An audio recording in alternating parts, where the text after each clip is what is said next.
ब्रह्म नारद जी ने शिव गुणों को श्राप दिया।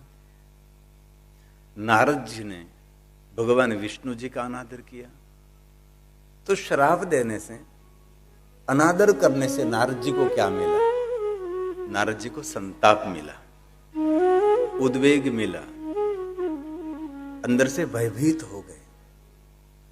इसलिए दूसरों को श्राप देने से श्राप देने वाला कभी सुखी नहीं होता। इसलिए थोड़ा सा पीछे हट जाओ, थोड़ा सा मौन रहो, थोड़ा सा सहन कर लीजिए, लेकिन कभी दूसरों को श्राप नहीं देना। बहुत लोग ऐसे होते हैं, उनके जीवन में श्राप देने की उनकी आदत रहती है। बहुत लोगों को देखा है, कभी गलती से भी किसी को श्राप नहीं देना। हम सबको ये गांठ बांधकर ये निर्णय लेना है। बात बात में हम श्राप दे देते हैं किसी को, नहीं, कभी नहीं।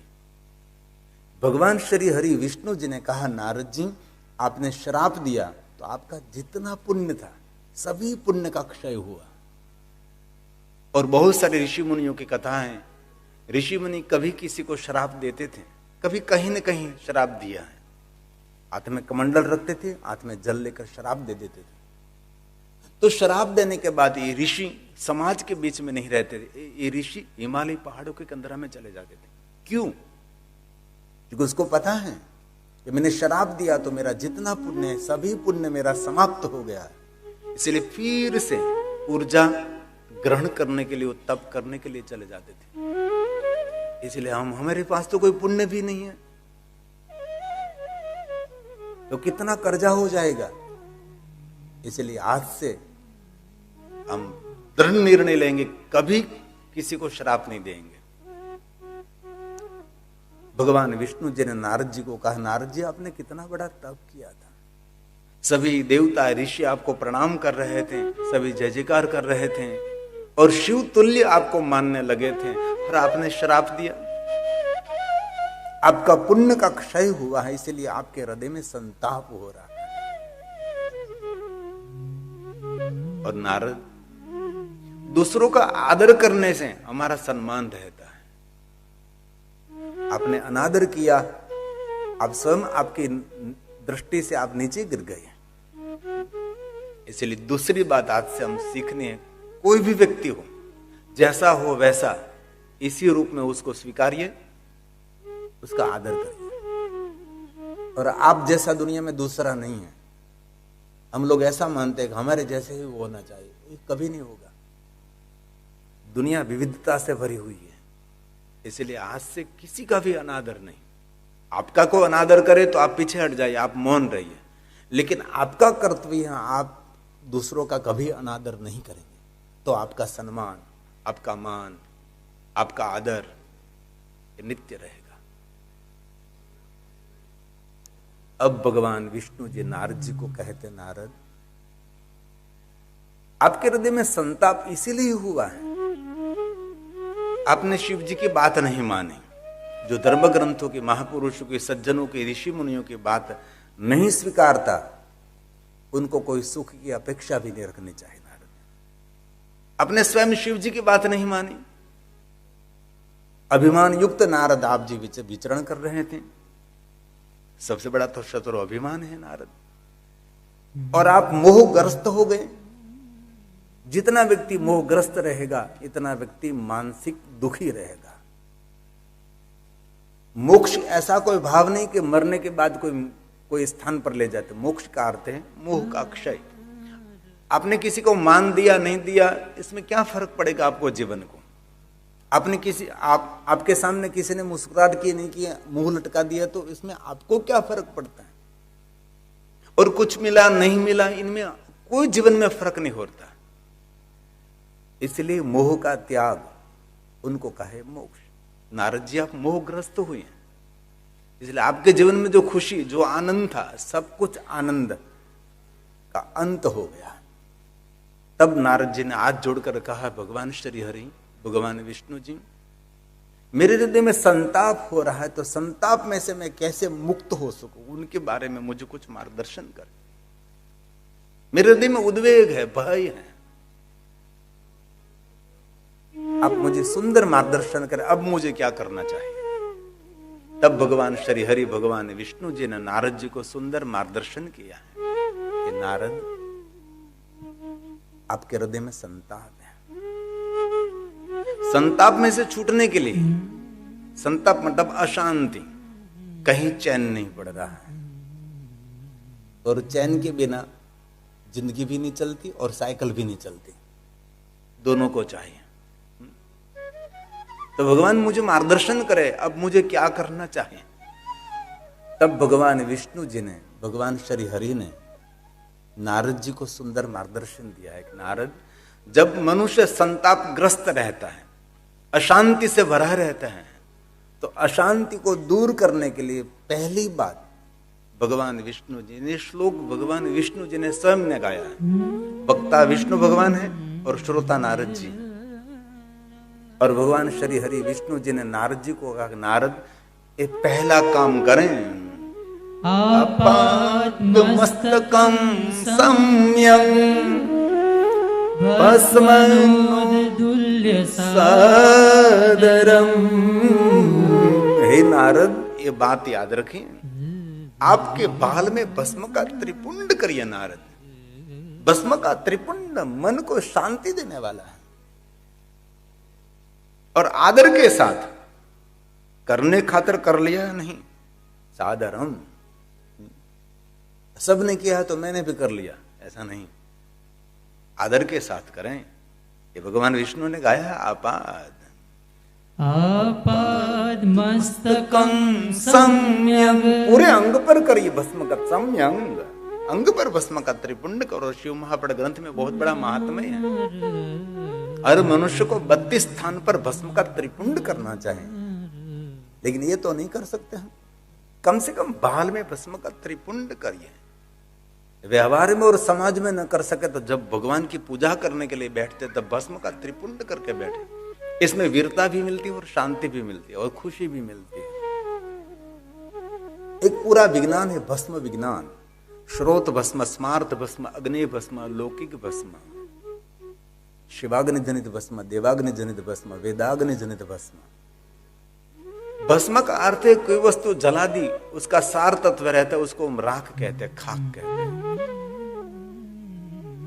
उनको हम भस्म कहते हैं। और सभी देवताओं ने महादेव को पूछा था कि महादेव जी, आप आपके अंग पर भस्म धारण करते हैं, उनका सही नाम तो विभूति है, तो उनको विभूति कहनी चाहिए ना, तो सभी लोग उनको भस्म क्यों कहते हैं।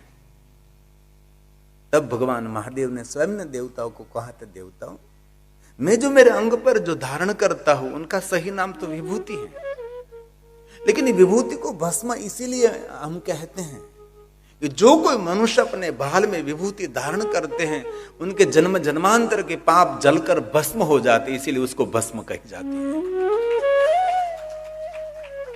भगवान श्री हरि ने विष्णु जी को पहला मार्ग दिखाया, भाल में भस्म का त्रिपुंड करो, और आदर के साथ भाल में भस्म का त्रिपुंड करो। शिव महापड़ ग्रंथ में बड़ा भस्म का महात्म्य है। शिव पूजा करने से पहले भस्म का त्रिपुंड करना पड़ता है, बाद में आप भाल में त्रिपुंड करके भगवान शिव का पूजन कर सकते हैं। और मैंने पहले दिन भी कहा था कि शिव पूजा में अन्य सामग्री कम हो तो चलेगी, लेकिन शिव पूजा में भस्म तो होनी ही चाहिए। भस्म के बिना शिव पूजा की सामग्री भी अधूरी है, और शिव की पूजा के लिए अन्य आपको सामग्री न मिले तो सिर्फ भस्मों से महादेव की पूजा कर सकते हैं। भस्म अभिषेक करते हैं, भस्म स्नान, भस्म अभिषेक जो महाकालेश्वर में वो हो रहा है। सुबह में भगवान शिव जी का श्रृंगार होने के बाद भस्म स्नान कराते, भस्म अभिषेक करते हैं। और बहुत लोगों के मन में ऐसा भी है कि ये भस्म शमशान के है, नहीं, ऐसा कुछ भी नहीं, वो शिवाग्नि जनित भस्म है। महाकाल परिसर में एक स्थान पर भस्म निर्माण करने का स्थान है, वहां गाय के गोबर के बने हुए उबले और बहुत सारे औषधि वृक्ष लाकर, इसके काष्ठ लाकर विधिवत इसमें से भगवान शिव जी के प्रधान 5 मंत्र बोलकर, स्तोत्र बोलकर भगवान की शिव के लिए भस्म निर्माण की जाती है। इसलिए कोई शमशान की भस्म नहीं है। और बहुत लोगों के मन में ऐसा है कि महाकालेश्वर को शमशान की भस्म चढ़ रही है, गलत, झूठी बात है, ये लोक वायका है, ऐसा कभी नहीं। पहले भी भगवान महाकालेश्वर को शमशान की भस्म नहीं चढ़ी है, अभी भी महाकालेश्वर महादेव को शमशान की भस्म नहीं चढ़ रही है, और आने वाले समय में भी महाकालेश्वर महादेव को शमशान की भस्म कभी नहीं चढ़ेगी। और एक बार वहां घटना हुई थी, कोई बहुत बड़ा मंत्री, उसकी मृत्यु हुई थी, तो उसके परिवारजन उसकी भस्म लेकर आए थे और ब्राह्मणों को, पुजारी को कहा कि भस्म महादेव को चढ़ाइए। ब्राह्मणों ने हाथ जोड़कर कह दिया, हम क्षमा चाहते हैं, हमने पहले भी कभी महाकालेश्वर महादेव को शमशान की भस्म नहीं चढ़ाई, क्योंकि ज्यादातर लोगों को यही मन में है। और एक बात याद रखिए, भगवान महादेव शमशान का देव नहीं है, भगवान महादेव कैलाश का देव है, और कैलाश कोई शमशान नहीं है। कई लोगों ने शिव जी के बारे में इतनी समाज के अंदर गलतफहमी फैला दी, लोग ऐसा मानने लगे कि शिव जी शमशान के देवता हैं। नहीं नहीं, वो तो कैलाश के देवता है, और कैलाश कोई शमशान नहीं है। कैलाश उनको कहा जाता है जहां से एक स्वर्ग नहीं, वहां से करोड़ों स्वर्गों का निर्माण किया जाता है, वो हमारा कैलाश है, या स्वयं शिव निर्माण, जहां शिव स्वयं निवास करते हैं। कई लोगों ने शिव जी के बारे में इतनी समाज के अंदर गलतफहमी फैला दी, अकल्पनीय। भगवान विष्णु जी ने स्वयं ने नारद जी को भस्म के लिए कहा है कि नारद जी भस्म का त्रिपुंड करिए, भस्म को धारण करिए। और ये भी कहा है कि किसी के भाल में आपने भस्म का त्रिपुंड देख लिया तो पुण्य देने वाला है, जो धारण करता है उसको तो पुण्य मिलेगा, लेकिन किसी के भाल में भस्म का त्रिपुंड आपने देख लिया, वो भी दर्शनीय है। ऐसा बहुत सारा महात्म्य भस्म का शिव महापड़ ग्रंथ में है, जिनको भस्म महात्म्य कहते हैं। कभी कभी प्रश्न उठता है कि भगवान विष्णु जी ने और तिलक के लिए नारद जी को क्यों प्रेरित नहीं किया?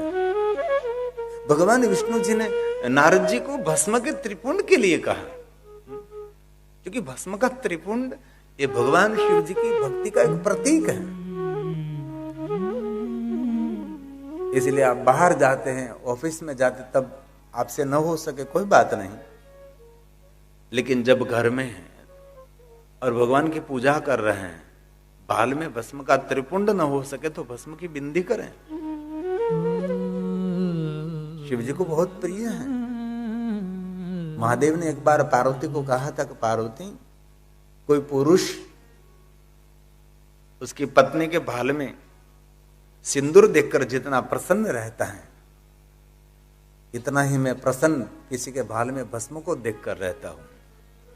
क्योंकि कोई भी नारी सिंदूर करती है तो ये पति का नाम का है ना, कुंवारी कोई है तो ये सिंदूर नहीं करती ना,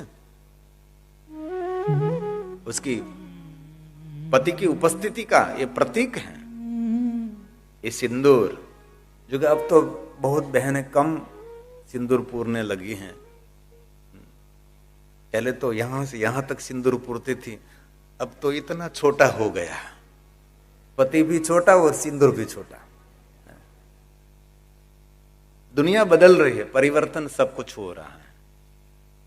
पहले तो हमारी बहन, पहले की बहन जो हमारी आर्य नारी थी, वो दर्पण में भी नहीं देखती थी, अरीसे में भी नहीं देखती थी, तो जो दाती हो, जो कांसो हो, तो नाक के बरोबर रखती थी और ऐसे करती थी, और यहाँ पाथी लगाकर यहाँ सिंदूर पूरती थी, यहाँ नाक के बराबर। तो प्रश्न उठता है कि नाक के बराबर क्यों?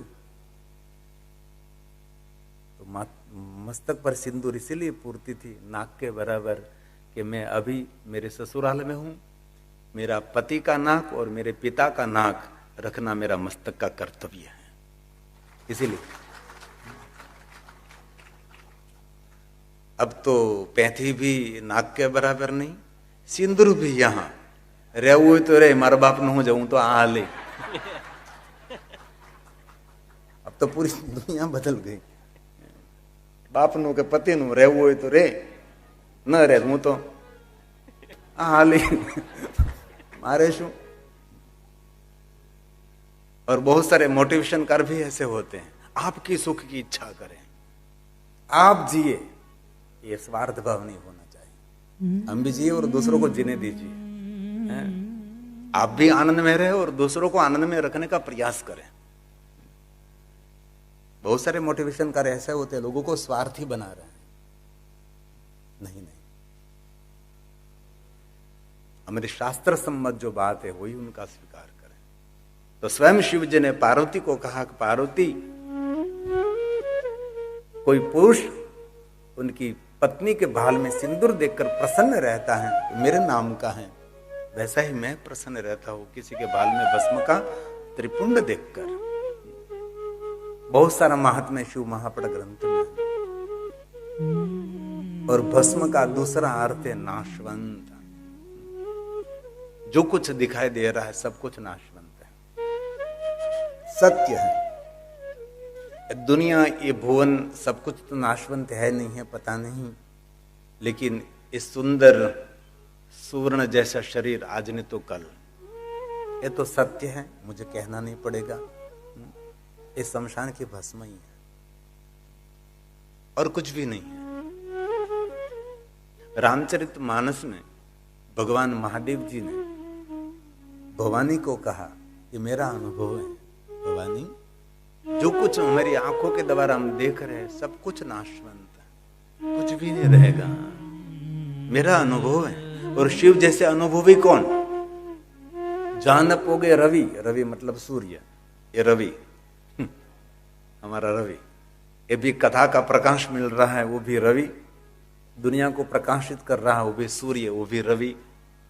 और कितने सालों से उनका संकल्प था कि शिव महापुराण कथा का आयोजन करना है, शिव महापुराण कथा का आयोजन करना है, लेकिन वो बात बन नहीं रही थी। लेकिन एक ही बात उसके मन में, चित्त में निरंतर थी कि शिव महापुराण कथा का आयोजन करना है। और अब तो मैं कहता हूं शिव महापुराण कथा का आयोजन तो हो गया, लेकिन आपको शिवालय भी निर्माण करना है और हो जाएगा। संकल्प सिद्धि, आपने जो संकल्प किया वो भगवान शिव जी पूर्ण करते हैं। तो स्वतंत्र शिवालय, भले बहुत बड़ा ना हो, छोटा हो, लेकिन शिवालय एक यंत्र है और शिवालय एक मंत्र भी है। विदेशों में जाते हैं तो जो शिवालय होना चाहिए ऐसा शिवालय नहीं होते। शिवालय के गर्भगृह के सामने कोई खड़ा रहे, शिवलिंग के सामने, उसकी ताकत नहीं हो दूसरा विचार कर सके। शिवालय की रचना कैसी होती है? भले छोटा बना हो, लेकिन ये शिवालय यंत्रवत होना चाहिए, ये मंत्रों से भरपूर होना चाहिए। हम जो शिवालय निर्माण कर रहे हैं, इसमें एक सोनपुरा परिवार रहता है, उसके पास उसका ज्ञान होता है कि कैसे शिवालय निर्माण करना चाहिए। और इसमें बहुत सारे शिवालय को अलग अलग प्रकार बताए गए, कैसा निर्माण करें, ऐसा विधिवत। बहुत सारे सोनपुरा है, मैं आपको संपर्क करा दूंगा। ऐसे सीमेंट कंक्रीट का बना दिया जैसे वैसे नहीं, ऐसा नहीं। शिवलिंग बिठा दिया, ऐसा नहीं होता। शिवालय एक बहुत बड़ा विज्ञान है, एक गर्भगृह का बहुत बड़ा विज्ञान है। दिशा और माप ताल सब कुछ एक बहुत बड़ा विज्ञान है। शिवालय कोई छोटी बात नहीं है। राजा महाराजाओं ने बहुत बड़े बड़े शिवालय निर्माण किए। मंदिरों का अलग अलग प्रकार है, कैसा मंदिर आप निर्माण करना चाहते हैं। तो हम सबको भगवान महादेव की कथा का लाभ मिल रहा है। और मुझे पहली बार ऑस्ट्रेलिया की धरती पर आने का अवसर मिला है। आप सबका सहयोग तो सही, लेकिन ये संकल्प हमारे रवि भाई पाठक का था। और रवि भाई पाठक के पिताश्री परम शिव भक्त थे। और ब्राह्मणों के लिए तो मुझे कहना ही नहीं चाहिए कि वो शिव भक्त हैं, क्योंकि ब्राह्मणों की इष्टदेव भगवान महादेव हैं, उनकी कुल परंपरा में महादेव है। ये तो अब सभी ब्राह्मण थोड़ा सा हट गए, बाकी एक युग था सभी ब्राह्मण अब के उनके नाम के पीछे शंकर ही लगाते थे। गौरी शंकर, सोम शंकर, लाभ शंकर, नाम के पीछे शंकर लगता था। अब धीरे धीरे लोगों ने शंकर हटा दिया, लेकिन ज्यादातर ब्राह्मणों के नाम के पीछे गंगा शंकर से लेकर गौरी शंकर से लेकर सभी नाम के पीछे मंगल शंकर, नाम के पीछे शंकर, नाम के पीछे शंकर। शंकर शब्द से पता लग जाता है जन्म से ब्राह्मण है। अपने कुल देवता भगवान महादेव है ब्राह्मणों को। और शिव महापुराण ग्रंथ में भगवान महर्षि वेदव्यास जी ने एक वेदना भी प्रकट की कि कलयुग आने पर जिनके इष्ट देव भगवान महादेव हैं, जिनके कुल देवता भगवान शिव हैं, ऐसे ब्राह्मण भी शिव जी को छोड़कर अन्य स्थान पर भटकने लगेंगे। ऐसा शिव महापुराण ग्रंथ में वेदना व्यास जी ने प्रकट भी किया। इसलिए कहीं भी आप जा रहे हो, लेकिन शिव जी को छोड़ना नहीं है। ब्राह्मणों का इष्ट देव भगवान महादेव है। इसलिए रवि भाई को बहुत हृदय से मैं धन्यवाद व्यक्त करता हूं कि मुझे ऑस्ट्रेलिया दिखाने का यश मेरे रवि पाठक को मिल रहा है। हमने बहुत सारे देश को देखा, लेकिन ये ऑस्ट्रेलिया नहीं देखा था। और मैं जब मैप में नक्शे में देखता तो मुझे डर भी लगता था, नीचे कहां जाऊं। उत्तर ध्रुव की तो हमने यात्रा की, वैनकूवर तक की, लेकिन ये तो बहुत नीचे है। वहां तो दक्षिण ध्रुव आ गया है, वहां तो पृथ्वी झुकी हुई है। बाद में पता लगा कि यहाँ के लोग भी झुके हुए हैं। पृथ्वी इस तरफ झुकी है ना, दक्षिण ध्रुव की और पृथ्वी झुकी हुई है। उत्तर तो ऊंचा है, उत्तर ध्रुव और दक्षिण ध्रुव। और अब आपको पता होगा कि धीरे धीरे धीरे पृथ्वी की गति बढ़ रही है। बहुत बड़ा विज्ञान है, लेकिन ये हम कम पढ़ते हैं ना, इसीलिए समय थोड़ा परिवर्तन हो रहा है। और आज तो 1 घंटे का परिवर्तन हो गया, पता भी नहीं लगा। मैंने यहां कर देखा तो 5 बजे, मैं 1 घंटे में पहले आ गया। बाद में मुझे कहा कि 1 घंटा आज परिवर्तन हो गया। यहाँ है तो 5:10 हुई थी इसमें। बाद में पता लगा कि हो 1 घंटे पहले आ गए। तो आज तो जल्दी भोजन भी मिलेगा और जल्दी सोने का अवसर भी मिलेगा। 1 घंटे पहले सब कुछ काम हो जाएगा। भगवान शिव जैसे अनुभवी कौन। जहां न पहुंचे रवि वहां पहुंचे कवि। रवि मतलब सूर्य। जहां न पहुंचे रवि वहां पहुंचे कवि, और जहां न पहुंचे कवि वहां पहुंचे अनुभवी। और महादेव जैसा अनुभवी कौन। युग बदलते हुए, कल्प बदलते हुए, मनमंत्र बदलते हुए सब कुछ शिव जी ने देखा है। इसलिए महादेव ने भवानी को कहा कि मेरा अनुभव है। क्या अनुभव है। मैं अनुभव अपना। शिव जी उनका अनुभव कहते हैं।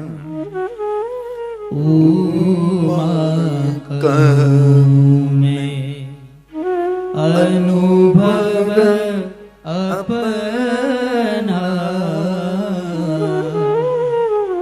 सतहरि भजन जगत सब सपना। सतहरि भजन जगत सब सपना। आज से 25 साल पहले मैं हरिद्वार पढ़ता था, मैं अवधूत मंडल आश्रम में। वहां मेरे 100 साल से ज्यादा एक महात्मा जी रहते थे, रुद्रदेव महाराज जिनका नाम था। बहुत विद्वान थे, 3 बजे उठ जाते थे। 100 साल की आयु में अपना काम स्वयं करते थे और 3 बजे उठकर वो चलते थे। और मुझे उनके साथ रहने का अवसर मिला। तो एक बार मैं पढ़ रहा था, इसमें से खोज कर रहा था, संशोधन कर रहा था, लिख रहा था, रात लिख रहा था। पता नहीं लगता कि रात को 1 बजा 2 बजता है, पता नहीं लगता। हाथ में थे पेन गिर जाती है तब छोड़ता था। ऐसे तो नहीं होता, बहुत सारी मेहनत करनी पड़ती, बहुत पढ़ाई करनी पड़ती, बहुत पढ़ना पड़ता। ये सब ऐसे नहीं होता है। सुन कर कथा तो ठीक है, लेकिन ज्यादातर वक्ता सुन कर कथा करने लगते हैं। ऐसा नहीं होता, पढ़ना पड़ता है। आचार्यों के चरणों में बैठना पड़ता है, सीखना पड़ता है। दूसरे की कॉपी करने से कुछ नहीं होता। खुद स्वयं को सर्जन करना पड़ता है, खोज करनी पड़ती है, संशोधन करना पड़ता है। तो रुद्रदेव जी महाराज एक बार मेरे पास बैठ गए। मैं लिख रहा था, वो देख रहे थे महात्मा जी। तो मुझे पूछा कि बाबूजी आपको पता है कि रात्रि में सपना क्यों आते हैं। मैंने कभी सोचा नहीं, आप बताइए। तब मुझे रुद्रदेव गिरी ने बताया, रुद्रदेव जी महाराज ने बताया कि रात्रि में जब सपना आता है, तो जब सपना शुरू है नींद में, तब सपना सच लगता है। और इस नींद में से आंख खुल गई तो सपना कैसा लगता है। सपनों को झूठा मानते हैं। वो तो सपन था। सपने में रोते हैं, हंसते हैं, बहुत सारा भाव प्रकट होने लगता है। कभी तो इतना भयानक सपना आते तो पूछे पसीना से भीग जाते हैं, डरावना सपना आता है। और एक सपना शास्त्र भी है। आपके सपने में क्या आपको दिखाई देता है, उन पर बहुत बड़ा एक विज्ञान है। अभी विज्ञान का संशोधन चल रहा है कि व्यक्ति को रात में सपना आ रहा है, उसका रिकॉर्डिंग किया जाए। उन पर संशोधन हो रहा है। अब संशोधन उसका सफल हो जाए, रात्रि में सपना आवे नहीं, रिकॉर्ड हो जाए, हरावे तो वांधो नहीं। बाकी जो ऐसा सपना है और ये सपना पत्नी ने सुन लिया, ये संशोधन हो रहा है, सपना का रिकॉर्डिंग होगा। और दुनिया में क्या होगा हम कल्पना भी नहीं करते हैं। हमने कभी सोचा भी नहीं था ये स्मार्ट मोबाइल है मेरे हाथ में आएगा, हम वीडियो कॉलिंग में सबके साथ बात करेंगे, ऐसा हमने कभी सोचा भी नहीं था। क्या दुनिया अभी बदल रही, देखो तो सही। अभी जिन बच्चों ने जन्म लिया है, इस बच्चों को क्या क्या देखने को मिलेगा, कैसी टेक्नोलॉजी, कैसी व्यवस्था होगी, क्या सुविधा होगी, मनुष्य का स्वभाव कैसा होगा, सब कुछ परिवर्तन, सब कुछ परिवर्तन हो सकता है। ऐसा भी रुद्रदेव महाराज ने कहा कि रात्रि में जब सपना आ रहा है तब आंख बंद है तो सपना सच लगता है निंद्रा में, लेकिन इस निंद्रा में आंख खुल गई तो सपना झूठा लगता है। मुझे कहा जीवन में भी ऐसा ही है, जिनकी जीवन में आंख खुल गई उनको जीवन झूठा लगता है, जिनके संसार में आंख बंद है उनको संसार सत्य लगता है। जिनकी आंख खुल गई उनको संसार झूठा लगेगा, लेकिन जिनकी आंख बंद है उनको संसार ही सत्य लगता है ना। लेकिन दुख की बात यह है, जब जीवन में आंख खुलने का समय आता है तब आंख बंद करने का समय आ जाता है। राम नाम सत्य है। जब आंख खुलने का समय आया कहो तब तो सब कुछ पूरा हो गया है, अवसर बीत गया है। समय ऐसे बीतता है कि पता भी नहीं लगता। इसीलिए समय का कभी व्यय न करें, समय का मान दीजिए। इसलिए शिव जी का अनुभव है कि सभी सृष्टि एक सपना समान है। तो पूरी सृष्टि जो सपना समान हो तो जीवन तो एक सपना ही है, छोटा सा सपना है। इसमें जो मिला है संतोष रखिए। आज मैं मेरे भाई के घर गया था, मैं तो द्वार पर लिखा था श्रद्धा सबूरी। श्रद्धा होनी चाहिए लेकिन उसके साथ धैर्य भी होना चाहिए। धैर्य के बिना श्रद्धा कुछ भी नहीं करेगी। सबूरी का अर्थ है धैर्य रखो, थोड़ा सा थोड़ा इंतजार करो, प्रतीक्षा करो। इसलिए शिव जी का अनुभव है। कहूं मैं अनुभव अपना, रामचरितमानस सतहरि भजन जगत सब सपना, सतहरि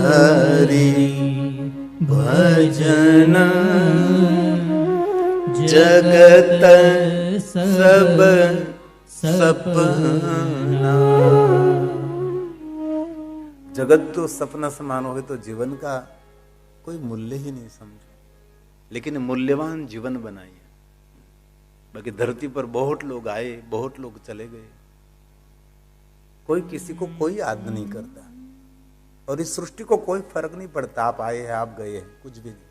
कितना ही बड़ा महापुरुष धरती को छोड़कर जा रहा है, रोज फूल खिलते हैं। कभी फूलों ने नहीं कहा कि आज हम नहीं खिलेंगे। कितना ही महापुरुष धरती को छोड़कर चले गए। गंगा का जल प्रवाह निरंतर बहता है, इसमें कोई बदलाव नहीं होगा। हमारा जीवन में कितना अस्तित्व है। जल में अंगुली रखो, जल में से अंगुली निकाल लीजिए और जितनी देर तक जगह रहती है इतनी हमारी जरूरी सृष्टि में है। ये तो आप आपके मन में मानते हैं कि मेरे बिना कुछ नहीं होगा। आप नहीं है तो भी सृष्टि चलती थी, आप है तो भी सृष्टि चलती है, आप नहीं है तो भी जो चल रही उसे भी अच्छी चलेगी। इसमें कुछ बदलाव नहीं होगा। इसलिए जीवन को गंभीरता से समझने का प्रयास किया। इसलिए हम आए हैं, कुछ याद छोड़कर जाएंगे। कितने महापुरुषों को हम याद करते हैं, कितने कितने श्रेष्ठ पुरुषों को याद करते हैं जिन्होंने कुछ किया है। इसलिए कुछ ऐसी छाप मेरे जीवन में तो यादगार प्रसंग रहेगा। मैं पहली बार ऑस्ट्रेलिया गया हूं तो किसके माध्यम से कहा? ये रवि पाठक के माध्यम से गया। और कौन कौन मेरे साथ थे? नए चेहरे, नए रूप, नए रंग। હું જીવું છું ચહેરાઓના વનમાં, ચહેરાઓ બસ ચહેરાઓ, ચહેરાઓનું જંગલ।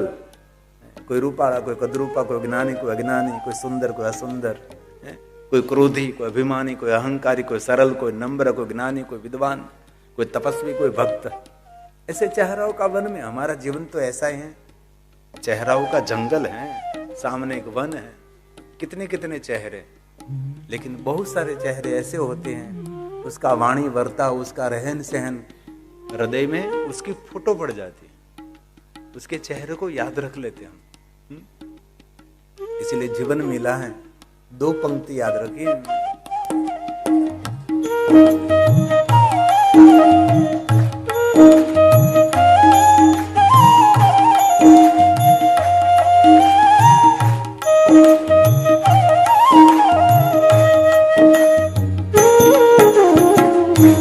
आया जो जग में कर ले तू सेवा, आया जो जग में कर ले तू सेवा, जाना ही एक दिन अकेला, भजन तू कर ले शिव का, भजन तू कर ले शिव का, भजन तू कर ले शिव। साथ में बोलिए, साथ में गाइए। आया जो जग में कर ले तू सेवा, आया जो जग में कर ले तू सेवा, जाना ही एक दिन अकेला, भजन तू कर ले शिव का, भजन तू कर ले शिव का, भजन तू कर ले शिव का।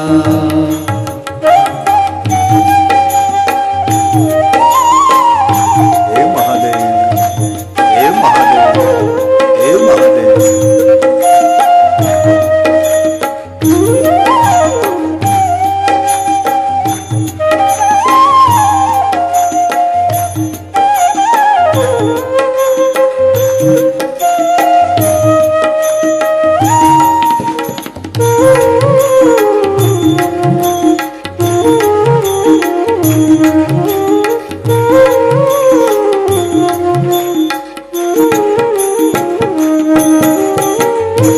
मानव देह महापदारथ, पारस की है खानी, पारस की है खानी, मानव देह महापदारथ, पारस की ये खानी, पारस की ये खानी। नित नित उठ कर शिव को समर के, नित नित उठ कर शिव को समर के, जीवन धन्य बनाने, भजन तू कर ले शिव का, भजन तू कर ले शिव का, भजन तू कर ले शिव का।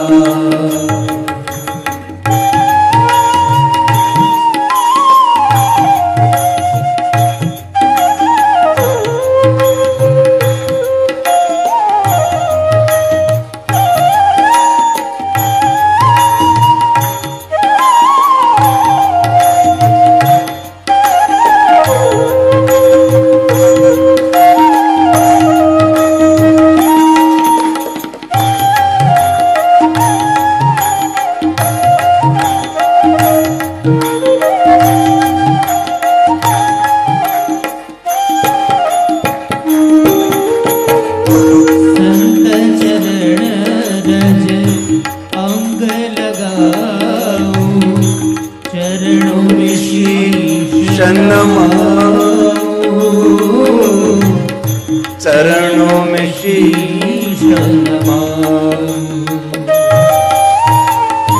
संत चरण रज अंग लगाऊं, चरणों में शीश नमाऊं, चरणों में शीश नमाऊं। सुनिए जरा। तन में शिव है, मन में शिव है, तन में शिव है, मन में शिव है, रोम रोम शिव रहना। भजन तू कर ले शिव का, भजन तू कर ले शिव का, भजन तू कर ले शिव का।